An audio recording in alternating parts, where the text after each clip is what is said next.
What's up everyone? Welcome back into my YouTube channel. Ngayon pag-usapan natin kung paano nga ba natin pasabugin o makilala yung ating business sa ating lugar.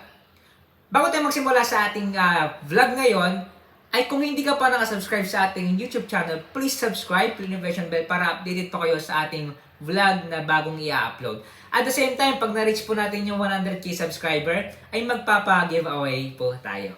Alright, so pala tayo sa ating topic ngayon. Kung makita nyo po sa aming thumbnail, bago nyo po i-click itong vlog na to, okay? Makita nyo po yung aming picture na kami ay nagbibigay ng flyers. Para po mapasabog yung ating business, kailangan natin magbigay ng flyers kasi kailangan natin mag-market in offline and then online.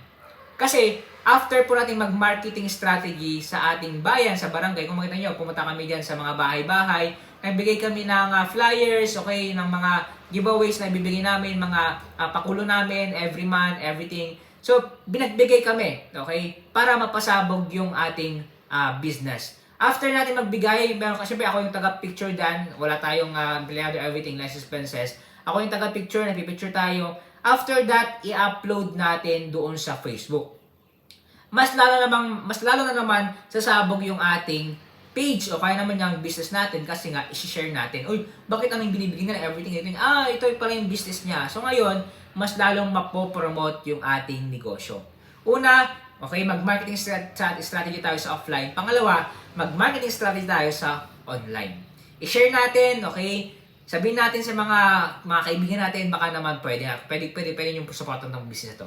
Yun lang, simple lang, okay? Kaya thankful ako sa mga sumama sa akin that time. Pangalawang best kami nag-marketing sa offline. Nung una namin marketing strategies doon sa plaza, and after that doon sa barangay, okay? Sa aming bayan.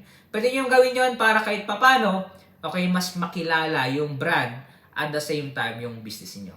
Yun lang po at nawa naging blessing sa inyo to. Pero bago tayo matapos sa ating vlog, meron tayong ginawang libro para po sa inyo. Sa mga gustong magsimula ng negosyo, sa mga may problema sa negosyo, at the same time sa mga nagsimula na wala pang mga knowledge. Ngayon, pwede po kayong matuto sa aking mga experiences. Okay, kaya pwede po kayong matuto sa libro na to. Okay, medyo mahal pero dito nyo po malalaman kung bakit mahal itong libro na to.